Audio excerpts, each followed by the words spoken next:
de 100% Bénin sur Sika. Mesdames, Messieurs, bonjour et bienvenue.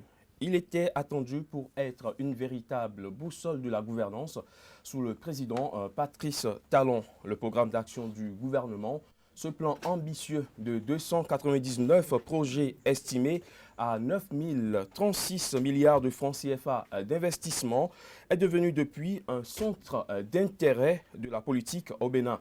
Pour plusieurs observateurs, ce document intitulé « Le Bénin est révélé » se donne plus de moyens pour se révéler aux Béninois, beaucoup plus en théorie plutôt qu'en pratique. Des meetings de vulgarisation initiés dans plusieurs localités du pays, au top show télévisé des ministres de la République, en passant par la multitude de soutiens enregistrés par le PAG dans les milieux politiques, eh bien, on peut dire que les Béninois en savent désormais assez sur le contenu. Mais qu'en est-il de son exécution? 6 mois, certes, une période assez courte pour espérer des résultats du programme d'action du gouvernement, mais la même période pour vulgariser un tel programme quinquennal suscite tout de même des interrogations. Le PAG plus un objet de propagande qu'une feuille de route du gouvernement, eh bien, c'est le thème que nous abordons avec vous, Jean Cocou-Zounon. Bonjour. Bonjour, monsieur le journaliste. Ingénieur statisticien économiste, vous êtes le porte-parole du Parti communiste du Bénin, PCB. Merci d'avoir accepté notre invitation. Merci à vous aussi. On mènera également la discussion avec vous, maître Alain Ronla. Bonjour. Bonjour, Emmanuel Crépi. Avocat au barreau de Cotonou, vous êtes un observateur averti de l'actualité béninoise. C'est toujours un plaisir de vous avoir avec nous sur ce plateau de 100% Bénin. C'est un plaisir partagé, d'autant plus que pour la première fois, je vais pouvoir accompagner un éminent membre du Parti communiste du Bénin, un parti qui est en tout cas imbattable sur l'analyse de la situation politique et qui a toujours été en avance sur les combats nécessaires pour que notre pays parvienne à une bonne gouvernance. Et justement, je m'adresse à vous, monsieur Jean Cocou-Zounon. En décembre 2016, le gouvernement du président Patrice Talon s'est doté d'un programme d'action, un programme plutôt que beaucoup voudraient qualifier d'ambitieux, mais 6 mois après, après le lancement de ce document, quelle appréciation faites-vous de ce qui en a été fait? Merci, monsieur le journaliste. Déjà, un mois après le show médiatique de lancement du programme d'action du gouvernement, le Parti communiste du Bénin, au sein avec d'autres organisations, la Convention patriotique des forces de gauche, on a fait une analyse critique de ce programme un mois après, c'est-à-dire le 16 janvier. Là-dessus, on disait déjà que ce programme ne répondait pas aux objectifs et aux défis de l'heure. Et que les effets positifs, ce serait si les réalisations routières, aéroportuaires ou autres étaient faites, une certaine amélioration de la mobilité. Si au niveau de l'agriculture, la diversification promise était faite, il y aurait une certaine diversification et une certaine diminution des importations des produits alimentaires. Mais on a vu que dans son orientation et dans son programme, ce programme ne pouvait pas permettre le développement de notre pays, que ça accroîtrait la misère au niveau du peuple. Ça accroîtrait les impôts et les taxes, que ça ne permettrait pas que nous soyons à l'heure par rapport aux défis qui sont posés. Parce que le programme fait l'impasse sur l'industrialisation, le programme ne permet pas de résoudre le problème de ce qu'on peut appeler les ressources humaines, c'est-à-dire que les populations du Bénin puissent être instruites et formées pour la production. Ça ne résout pas les autres gros problèmes de l'impunité par rapport aux crimes politiques et économiques, et que le programme lui-même était trop centralisé et n'était pas suffisamment connu. Ce n'était pas un programme participatif par rapport aux autres acteurs. Justement, n'est-ce pas ce qui justifie aujourd'hui cette vulgarisation en avance qui se fait sur le terrain? Oui, mais le programme lui-même a prévu dans sa mise en œuvre des structures de suivi. Il y a le comité de suivi des projets phares aux mains du chef de l'État. Donc, qui lui-même concentre 78% des investissements, donc 7 000 milliards sur les 9 000 milliards, ce qui est une anomalie parce que ce n'est jamais vu dans aucun pays. On n'allait pas demander que le président Macron, bien le président Trump, ait à réaliser lui-même la supervision de 78% du programme d'investissement d'un gouvernement. Donc ça montrait en fait que les ministres ne sont, je m'excuse, que des garçons de course. Mais ensuite de ça, il y a les comités de suivi sectoriel. Et puis, il y a un comité de suivi et d'évaluation qui doit nous faire l'évaluation tous les 3 mois. Ce comité est sous la direction du ministre du Plan de Développement. Donc, le 16 mars, on devait déjà avoir un rapport. Le 16 juin, on devait en avoir un autre. Donc, 6 mois, ça ne devrait pas être des vulgarisations des contenus, mais ça devait être, on devait avoir un rapport d'exécution 6 mois après. C'est ce qui est prévu dans le document Bénin révélé, qu'il y a le comité de suivi et d'évaluation sous la tutelle du ministre du Plan et du Développement. Et de votre position... Mais si on l'avait, Oui. là maintenant, le débat ne se ferait pas ex nihilo. Mais à l'absence de ça, dans la mesure où l'un des objectifs du programme qu'ils nous ont dit, c'est l'amélioration des conditions de vie des populations, si nous n'avons pas d'indicateur de son exécution, on est obligé d'aller interroger les bénéficiaires. Bien sûr. Et si on interroge le docker, si on interroge l'homme du développement rural, si on interroge la ménagère, si on interroge la femme du marché, si on interroge les ouvriers, si on interroge l'étudiant, leur avis est alors l'indicateur qui nous permet de dire aujourd'hui que le PAS et le PAG est plutôt dans l'impasse. Bon, alors, on tourne en rond. C'est l'impression que vous avez. Mais parce que déjà le programme lui-même n'avait pas prévu sa vulgarisation. Dans le programme lui-même, il n'avait pas prévu. On nous avait déjà dit que c'était participatif. Dès le départ. C'est ce que on nous a dit, que le programme était participatif parce que bon, on a interrogé les responsables, les DG, tout ça, par rapport à nous et aux gens qui disaient, mais non. Donc, c'est des cabinets étrangers qui ont été à la conception des projets phares. C'est des cabinets étrangers qui ont permis donc l'évaluation et le lancement. Et c'est toujours ces cabinets étrangers qui ont le gros lot avec des sociétés de services de certains qui ont pu avoir des marchés gré à gré avec eux. Aujourd'hui, normalement, on devrait nous dire, 6 mois après, le comité de suivi et d'évaluation devrait nous dire où est-ce qu'ils en sont. Mais on n'a pas ça. On ne l'a pas. Alors, qu'est-ce qu'on a? On a le fait qu'on a inauguré des choses ici. On a lancé peut-être des routes là. Mais dans quelle proportion? Et le problème, c'est que le PAG lui-même dit qu'il faut lancer de façon quasi simultanée les grands projets phares. C'est ce qui est écrit. Et c'est en les lançant de façon quasi simultanée que ça pourra avoir l'effet qu'il faut. Mais juste là, aucun projet phare n'a été lancé, justement. Peut-être qu'ils les lanceront de façon simultanée, comme ils l'ont promis. On a le gouvernement de Talon a déjà fait un quart de son mandat. Ça a déjà fait un quart de son mandat. On nous a promis qu'en 5 ans, il aura 500 000 emplois. Donc, en un quart, il n'y a pas eu d'emplois créés. Au contraire, c'est des emplois, 50 000, 100 000 emplois détruits. On va revenir au contenu de ce PAG, Voilà. M. Zounon. Je me tourne vers vous, Maître Alain Ronla. Le programme d'action du gouvernement de Patrice Talon, 6 mois après. Je voudrais d'abord saluer la démarche de mon partenaire de discussion et c'est une illustration supplémentaire de ce que le Parti communiste du Bénin, dont je ne suis pas membre, fait un travail de fond.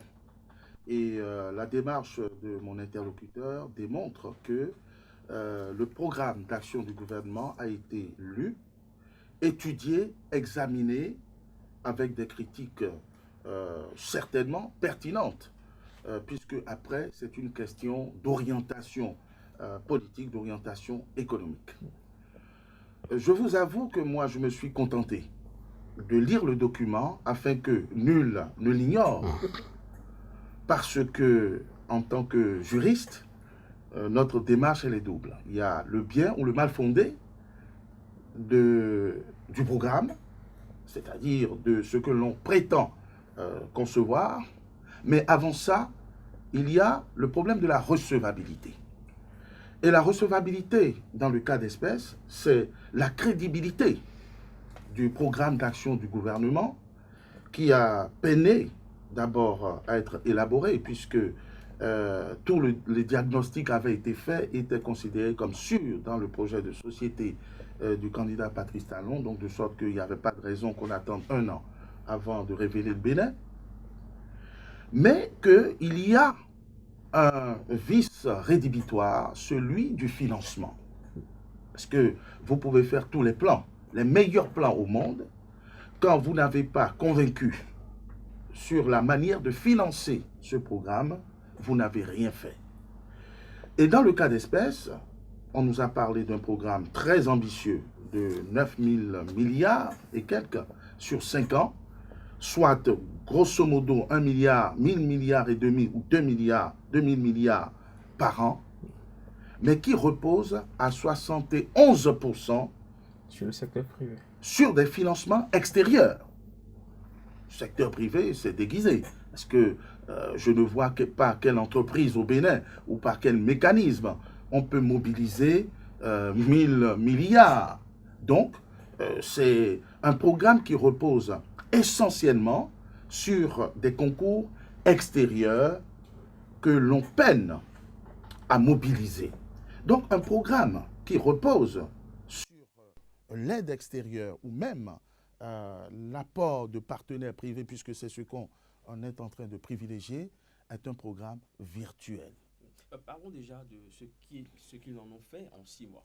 En 6 mois. C'est pour vous dire que rien n'a démarré. Moi, je ne veux pas être pessimiste, mais je veux vous dire quels sont les goulots d'étranglement de ce programme qui se sape lui-même. C'est important.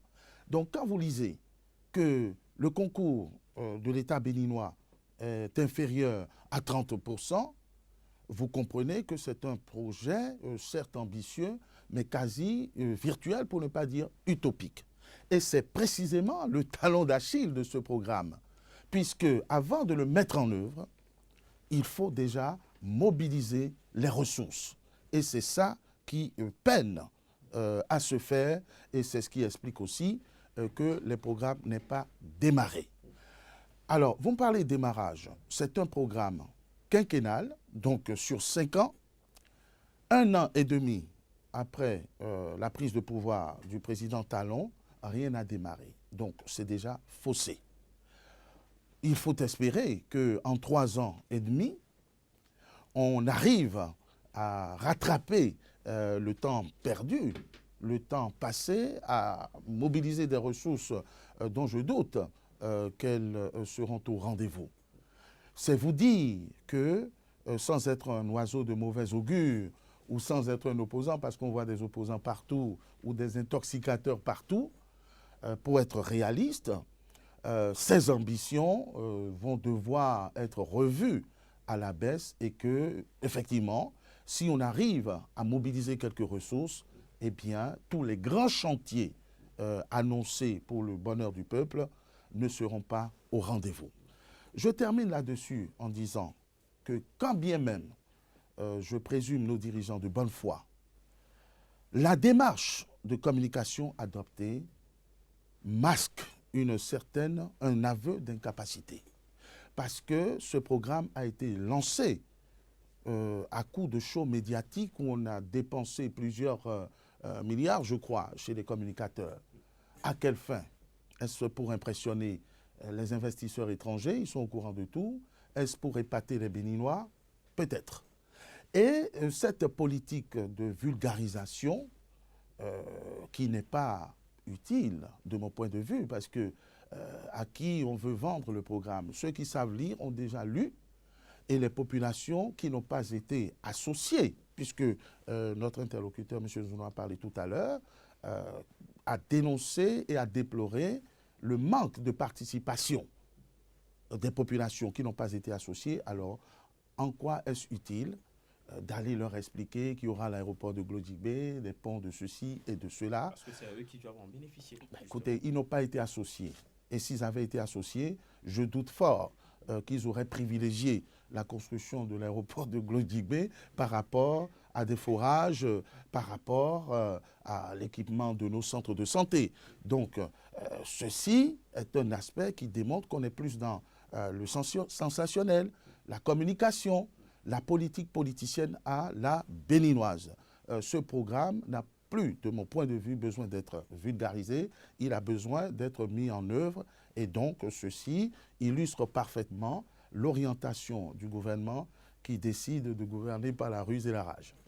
Alors, Jean Corpozonon, nombreux sont ces béninois qui pensent que ce programme d'action du gouvernement est devenu beaucoup plus un objet de propagande qu'une feuille de route que cela devrait être pour un gouvernement qui se met en place. Est-ce que vous en avez fait la même lecture? Bien sûr, dès le départ. Parce que comme c'est démontré qu'on l'a vu, dès que vous parlez du secteur privé, il faut que lui envoie d'abord la rentabilité financière. C'est pas même pas la rentabilité économique. Il faut que ce soit la rentabilité financière. Qu'est-ce que ça va lui rapporter? Or, la plupart des projets n'étaient même pas encore, c'était pas encore étudié. C'est en janvier qu'ont été lancés des appels à manifestation d'intérêt pour les études de contournement, par exemple, de Cotonou. Les études pour l'autoroute de Porto-Novo. Donc, et il faut que ces études-là soient faites, que celui qui veut financer, il trouve son intérêt, non pas seulement économique, mais financier, avant que ça fasse. Donc, ça ne pouvait pas marcher. Maintenant, le gouvernement de Patrice Talon pensait pouvoir faire un gros coup avec le projet de constitution. Mais si ça avait marché, ça aurait été ça qu'on va aller vanter. C'est ça le projet de réforme politique et économique. Mais ça, le peuple a dit non. Alors il ne restait plus rien. Puisque le PAC n'a pas démarré et qu'il n'y a rien d'autre à aller vendre, alors on se lance maintenant à faire la sensibilisation autour du péage. Non. C'est devenu un truc politique et surtout pour masquer les mesures concrètes qui sont en train d'être prises contre le peuple. Donc, on privatise tout sous des formes, des appellations diverses, affermage, mandataire, concession, gestion déléguée, où ça va encore accroître les frais pour les bénéficiaires. Lorsqu'on veut faire une gestion déléguée de la SBE en disant que tout restera en place, mais il aura la délégation qui viendra en surcharge, il faut bien que quelqu'un paye. Lorsque la directrice générale du port dit non, il aura un mandataire, mais le gouvernement continuera de nommer un directeur général du port, alors le directeur général du port sera en train de faire quoi? Et le mandataire qui doit gérer sera en train de faire quoi? Ça veut dire que ce sera encore des surcoûts. Or ça, ce n'était pas dans le PAG. Donc on met le PAG là en avant pour pouvoir, notre lecture, pour pouvoir cacher les choses concrètes et graves qui se passent aujourd'hui dans le démantèlement du patrimoine public au profit, on a vu jusqu'à présent, des individus. Parce que lorsque, je m'excuse, un chef de l'État s'en va lui-même acheter un immeuble qui était destiné au logement du ministre des Affaires étrangères, qu'il achète lui-même, alors que c'est lui qui est chargé de protéger le bon public. Alors ça, je suis en droit d'imaginer que tout ce qu'on me parle comme concession, comme délégation, gestion déléguée comme mandataire, sera encore dans les mains des mêmes du même groupe et du même clan, puisque le chef de l'État lui-même s'en va acheter, alors qu'aucune loi ne permet de faire ça. Aucune loi. La Cour constitutionnelle a utilisé une loi qui n'était pas appropriée. Donc, selon vous, le PAG est loin d'être une feuille de route pour le gouvernement. Pas du tout.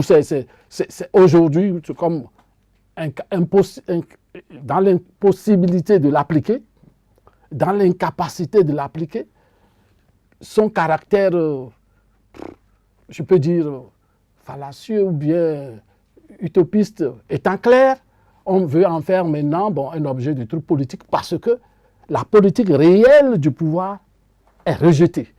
Et l'aspect où c'est rejeté, c'est le rejet de la Constitution et tout ce qui est rejeté par rapport à ce qu'on dit. On veut affermer là, on veut faire gestion déléguée là, on veut mandater ici, on veut faire délégation ici. Et on a cassé les gens sur les voies. Et c'est maintenant seulement, dans Jeune Afrique de la semaine dernière, qu'on lance des appels à manifestation d'intérêt à des concepteurs et utilitaires pour construire des marchés, 35 marchés, dans les arrondissements et les quartiers de Cotonou. Et qui lance l'appel, c'est le ministre. Donc la loi sur la décentralisation. Parce que construire des marchés dans un quartier de Cotonou, je crois que la loi sur la décentralisation dit que ce sont les maires et autres qui doivent le faire. Ce n'est pas le gouvernement qui doit le faire là-dessus. Et c'est l'appel lancé, donc un appel international lancé sur Jeune Afrique. C'est maintenant. Et on a déjà cassé les gens depuis janvier. C'est maintenant qu'on lance manifestation d'intérêt à ceux qui peuvent être intéressés pour faire des marchés locaux de Cotonou. Je dis non. Mais voilà ce qui se passe dans notre pays pendant ce temps. Des milliers de gens, on a vu, ce ne sont pas des structures de survie, parce que c'est la survie. C'est la dame qui fait atasser et qui vend au bord de la voie, que les policiers sont partis casser. Et ils sont à la maison. Et le ministre le préfet, j'ai eu à écouter ça il y a 3 jours sur Radio Frisson, pour dire qu'il n'a pas encore déposé son bulldozer, que ça vient encore en octobre prochain. Que ça vient en octobre prochain, parce qu'on nous parle de l'asphaltage des voies et que ça va rentrer dans les voies secondaires, tout ça, tout ça. Pendant que ceux qui sont là ne sont pas faits. Alors je dis, ce gouvernement-là est venu pourquoi? Nous n'allons pas refaire le débat sur le déguerpissement. Non, c'est la suite par rapport à ce qui est concret. Les appels d'offres qui sont les appels à manifestation d'intérêt, c'est maintenant dans le journal Jeune Afrique pour lancer ça. Donc ça veut dire que ça prouve bien qu'on n'avait rien prévu. Alors, on va évoluer dans ce débat. Maître Alain Orunla, chose inédite autour de ce programme d'action du gouvernement, ce sont des soutiens tous azimuts qu'il enregistre par le passé avec les gouvernements qu'on a connus. Ces gouvernements recevaient quand même des actions, mais pour leurs actions, on avait des soutiens pour les actions de ces gouvernements. Mais dans le cas précis, ce sont des soutiens qui vont au programme en lui-même, alors même que ce programme n'a pas encore été exécuté. C'est la perpétuation de l'infantilisation de la classe politique. Et quand on avait prôné la rupture, même ceux qui avaient du mal à y croire, dont je fais partie, espéraient quand même qu'il y aurait une petite rupture avec les pratiques d'avant. Or, on se rend compte que nous retombons dans les mêmes errements et dans les mêmes manifestations d'irresponsabilité, puisque le budget, par exemple, le premier budget du programme d'action du gouvernement a été voté à l'unanimité. Certains députés que j'ai approchés vous diront « Ah, c'est politique ». Moi, je ne pensais pas que l'examen d'un budget et le vote d'un budget devait être un événement politique, mais plutôt un événement de responsabilité où on corrige, etc. Mais il n'y a pas une seule voix pour s'élever, ce qui signifie que ce budget a été adopté et que aussi bien l'exécutif que le législatif, c'est-à-dire les députés, se sont trompés, puisque le satisfecit et le quitus donné ne retrouvent pas d'écho sur le terrain, le programme n'a pas démarré. Alors aujourd'hui, je ne m'éloigne pas de votre question, mais puisque rien n'est fait et qu'apparemment rien de bien sérieux ne pourra plus se faire, il reste le folklore et la distraction, dont nous avons l'habitude. Soutien parce que tout le monde veut montrer au chef de l'État qu'il lui est acquis et qu'ils sont prêts à danser au doigt et à l'œil. Ce qui explique cette soi-disant vulgarisation dont nous n'avons pas besoin.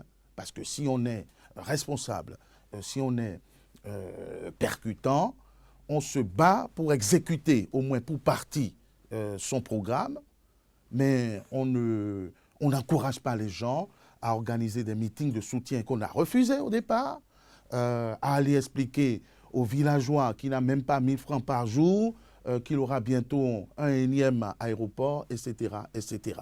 Donc, ça rentre dans la propagande, ça rentre dans le folklore, ça rentre dans le sensationnel, ça rentre dans la politique politicienne à la béninoise, parce qu'on peut faire de la politique vraiment autrement, mais ça nous éloigne des questions essentielles de survie, de vie, de survie de nos populations, d'épanouissement de l'individu, d'éclosion de talents.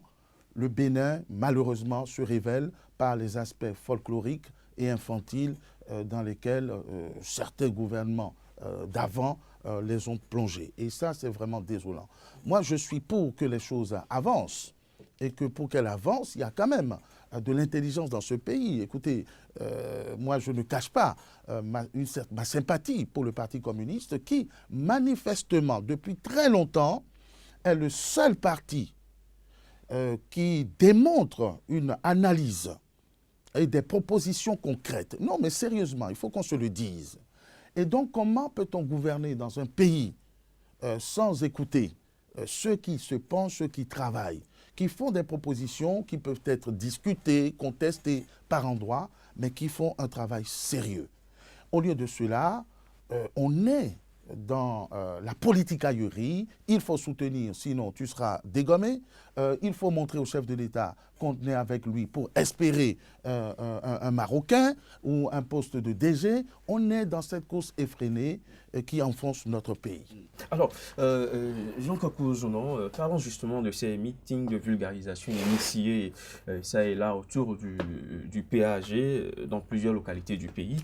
Nous avons suivi le week-end dernier comment une séance organisée dans la commune d'Alada, département de l'Atlantique, par deux ministres du gouvernement. Je veux citer le ministre d'État Pascal Irénée Koupaki, le ministre de la décentralisation Barnabé Dassigli, a tourné à une séance de vérité entre une citoyenne, acclamée par une foule, une citoyenne, je le précise, analphabète, on peut le dire, acclamée par une foule qui n'a pas tourné autour du pot pour cracher ses vérités aux dirigeants. Est-ce qu'on peut dire que cette scène, cet état de choses est symptomatique de ce peuple que l'on dit être analphabète à 57% au-delà au-delà des 15 ans, n'est plus dupe finalement? Mais c'est très clair. La séance, là, c'est pour cela que j'ai dit, à défaut du chiffre, il faut regarder les finalités. Donc, si on s'en va interroger les ouvriers au port, si on s'en va interroger vraiment les travailleurs à certains niveaux, si on s'en va interroger les femmes du marché, et je crois que vos micros, si vous faites micro-trottoir, vous en entendrez. Mais le courage, là, ici, c'est d'avoir voulu le dire aux responsables qui sont venus. Dont les PTA, les plans du travail annuel n'ont pas été élaborés pour certains, n'ont pas du tout démarré, et qui viennent quand même parler pour dire que le programme d'action du gouvernement est là-dessus. Et ce qui a été dit là, c'est la voix de ce que, non seulement tout ce que les gens, symptomatiques de tout ce que la population pense, surtout de ce que la population vit. Les gens ont faim. Le peuple a faim. Le peuple a faim. Et écoute, et regarde de l'autre côté, que le petit groupe autour du chef de l'État, bon, eux, ils s'en donnent plein. Ils s'en donnent plein. Ils s'en donnent plein. On parle donc des salaires hors grille à tout le monde, pendant que les autres, on coupe les choses là-dessus. Donc, c'est symptomatique, effectivement.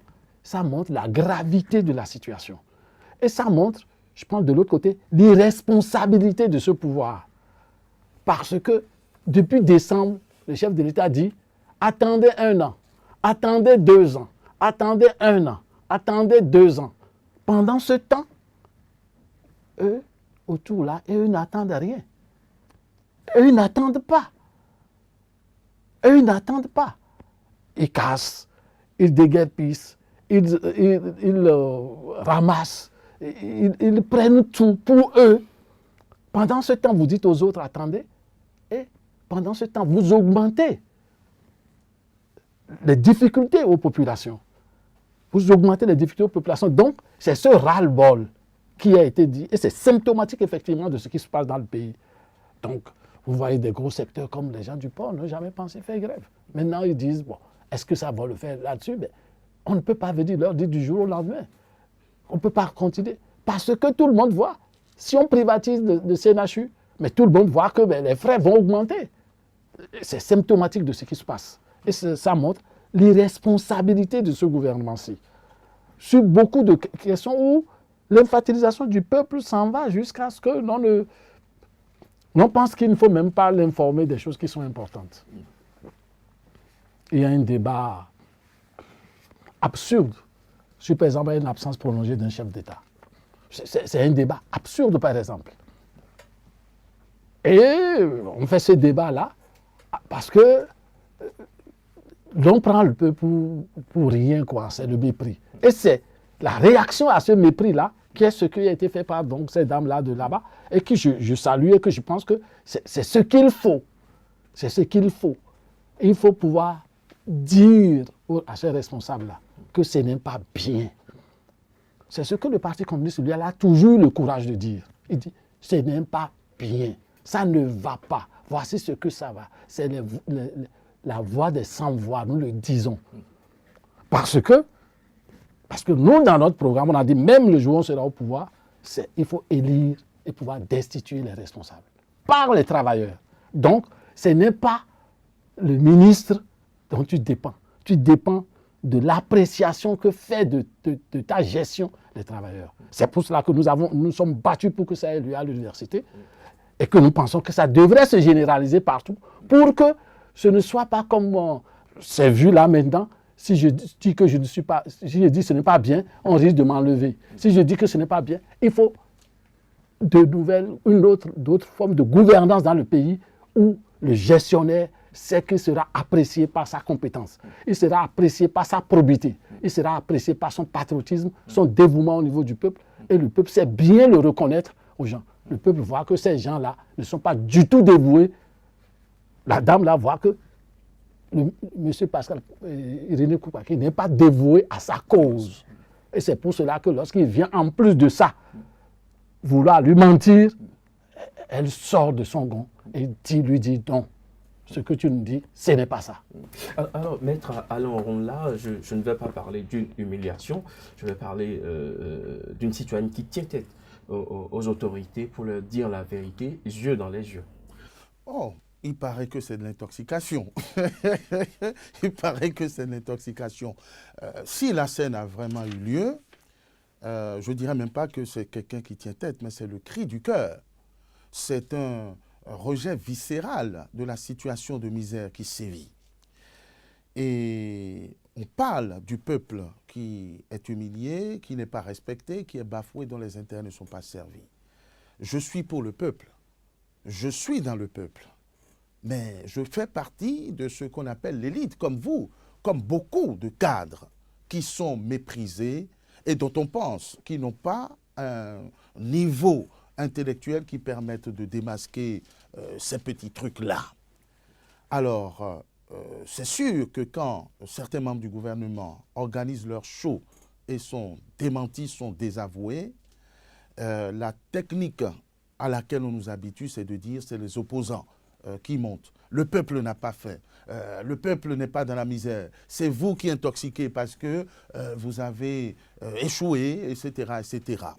Et donc, on manque totalement de l'humilité indispensable pour redresser ce malheureux pays qui est plongé dans l'abîme depuis des décennies. Alors c'est vrai que ce n'est pas le président Patrice Talon, malgré les promesses et l'engagement, qui va à lui tout seul redresser ce pays. Mais je pense qu'il est temps que le président de la République et surtout les équipes ou l'équipe qui l'entoure comprennent qu'ils ne sont pas les seuls au Bénin à tout savoir, à tout maîtriser et qu'il n'y a aucun intérêt à penser que ceux qui disent que les choses peuvent se passer autrement ont forcément tort. C'est ce qu'on appelle, et d'ailleurs on l'affiche de plus en plus, la gouvernance dans l'arrogance, la gouvernance dans la suffisance. Et effectivement, je pense qu'il faut pouvoir gouverner autrement, c'est-à-dire humblement, en allant de plus en plus vers une gestion participative. Nous pensons, par exemple, moi je ne suis pas au Parti communiste, je ne suis d'ailleurs dans aucun parti, mais je crois par exemple que la priorité des priorités, c'est la lutte contre les moustiques. Puisque, à bien regarder les choses, c'est les moustiques qui sont responsables du plus grand taux de mortalité dans ce pays. Donc un programme doit être axé là-dessus. C'est la diversification de notre agriculture, mais à condition qu'on le fasse. C'est ce que disait un certain politicien militaire, c'est comptons d'abord sur nos propres forces. Enfin, je ne sais pas si c'est lui qui l'a dit, mais en tout cas, il a repris très souvent, plutôt que de penser que tout viendra d'ailleurs, autrement, dans un capitalisme sauvage et dans une propagande. Donc, ce que moi je voudrais inspirer à nos dirigeants, c'est de ralentir leur arrogance, leur suffisance et de prendre vraiment ce peuple en pitié. La dame qui aurait infligé un camouflet au ministre Koupaki ne recherche pas un poste, mais a mal dans sa chair et n'a pas hésité à dire au ministre qu'il voulait entendre autre chose. Ça ne va pas. Ça ne va pas et ce n'est pas parce qu'on a la force qu'on peut faire tout ce qu'on veut. On est au pouvoir à un moment qu'on peut faire tout ce qu'on veut. Je voudrais que nos dirigeants actuels remplacent la force de la loi par la loi de la force. Alors, revenons un peu au contenu de ce PAG, Jean-Claude Couzounron.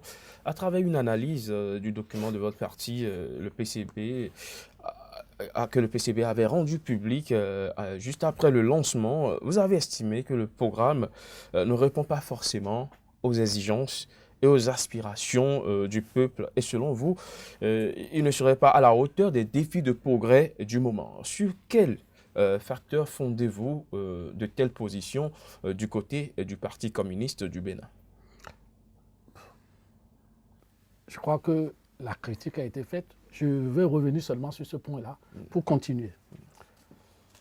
Vous ne pouvez pas dire que vous voulez faire la transformation économique et sociale d'une économie aujourd'hui, au XXIe siècle, avec 85% d'analphabètes dans la Liborie. 57% au niveau mondial, au niveau national, 25% à Cotonou. Il y a 25% d'analphabètes à Cotonou. Vous ne pouvez pas dire que vous allez développer l'agriculture. Vous ne pouvez pas dire que vous allez transformer l'industrie avec 57% d'analphabètes. Donc, si un programme ne prend pas en compte l'éradication de l'analphabétisme dans notre pays d'ici 2 ans, 3 ans, et c'est possible de le faire, ça ne peut pas marcher. C'est ça qui permettra de lutter contre les moustiques. Parce que ça aura développé l'hygiène. Ça aura développé l'hygiène et ça permettra que le producteur puisse avoir accès aux innovations et puisse donc, avec l'éclairage, permettre à lui-même de développer. Donc, vous ne verrez aucun pays développé au monde qui ait 57% d'analphabètes dans son pays. Or, le PAG fait complètement truc là-dessus. C'est ça. Deuxièmement, au défi du moment, un pays ne se développe qu'en s'accrochant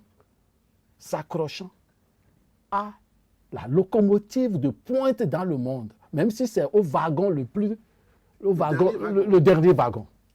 Donc, vous ne pouvez pas vous développer sans l'industrialisation, et notamment sans l'industrialisation dans le domaine logiciel et électronique.